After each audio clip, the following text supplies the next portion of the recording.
ဟုတ်ကဲ့အားလုံးပဲမင်္ဂလာပါရဲ့ကျမနာမည်ကတော့မေစုလင်ဖြစ်ပါတယ်အခုလက်ရှိတော့ဟန်ကီမြို့မှာထဲကျုပ်စိတ်ယုံမှာအလုပ်လုပ်နေပါတယ်သမခမှာတော့ဗန္ဒာရေးမှုတာဝန်ကိုထမ်းဆောင်နေပါတယ်မြို့သမီးကော်မတီမှာတော့စက်ယုံရဲ့ကိုစားပြုပေါ့နော်မြို့သမီးကော်မတီဝင်တူလည်းဖြစ်ပါတယ်မလာရှိရဲ့နေ့မှာကြာရောက်တဲ့အပြည်ပြည်ဆိုင်ရာမြို့သမီးများနေ့မှာတောင်းဆိုမှုပေါ့နော်ကမ်ပိန်းတွေလုပ်ခဲ့တဲ့အပေါ်မှာပေါ့နော်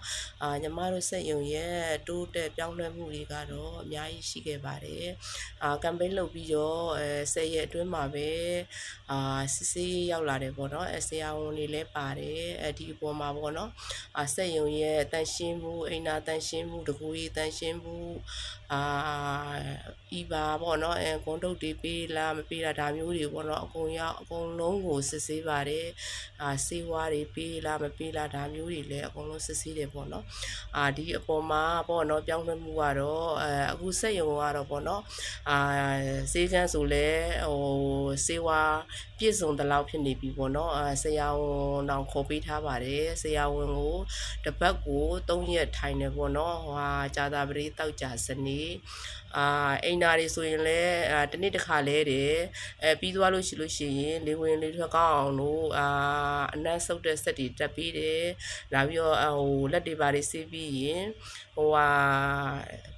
အချောက်ခံတဲ့စက်တွေပေါ့နော်လေပေးစက်တွေဒါမျိုးတွေလည်းတက်ပြီးထားပါတယ်ပြီးတော့လက်ဆေးစက်ပြာဆိုတော့ဒါအလုံးလောက်ပေါ့နော်တနေ့တာပေါ့နော်မပြတ်အောင်လို့ထည့်ပေးထားတာတွေရှိတယ်နောက်ပြီးတော့အမျိုးသမီးတွေရာသီလာလို့ရှိရင်ပေါ့နားနေကန်နောက်ပြီးကြရင်ကလေးထိန်ကန်ပြီးသွားလို့ရှိရင်နိုးညစ်ပြီးပေါ့နော်နိုးညစ်ခန်းအေးကနေထားတဲ့အခန်းပေါ့ဒါမျိုးတွေလည်းအကုန်လုံးစီစဉ်ပေးထားတယ်အခုဆိုလို့ရှိရင်ဒါစက်ယုံမှာပေါ့နော်စေကမ်းမှာဤပါထားပေးတယ်ပေါ့နော်အမျိုးသမီးတွေဒီရာသီလာတဲ့အခါပေါ့နော်တွားယူပြီးတော့လှုပ်ဖို့ပေါ့နော်ဒါကိုလည်းဒါတရားဝင်ပေါ့ရုံးပေါ်ကနေမိုင်းနဲ့ကြီးညာပြီးတော့ယူပြီးသုံးလို့ရတယ်ဆိုတဲ့အကြောင်းတွေကိုကြီးညာထားတယ်ပေါ့နော်ညီမတို့စက်ယုံရဲ့ပြောင်းလဲမှုကတော့အကုန်လုံးပေါ့နော်ပြောင်းလဲသွားတယ်ပေါ့နော်ဒီ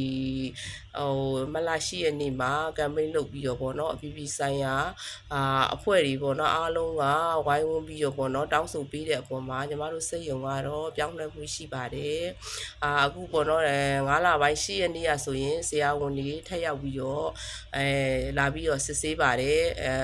သူတို့အရင်တုန်းကပြောထားခဲ့တဲ့အရာတွေပြည့်စုံလားမပြည့်စုံလားဆိုတာကိုလာရောက်ပြီးတော့စစ်ဆေးမှုရှိပါတယ်ညီမတို့စက်ယုံကတော့ကမ်ပိန်းလုပ်ပြီးတော့ပေါ့နော်10ရက်နေ့မှာကမ်ပိန်းလုပ်ပြီးတော့တောင်းဆိုပေးခဲ့တဲ့အရာအတွက်အများကြီးပြောင်းလဲသွားတဲ့အတွက်ကြောင့်မို့လို့ပေါ့နော်နိုင်ငံတကာအဖွဲ့အစည်းတွေကိုညီမဒီနေရာနေပြောချင်တယ်ပေါ့နော်ကျေးဇူးအများကြီးတင်ပါတယ်လို့ဟုတ်ကဲ့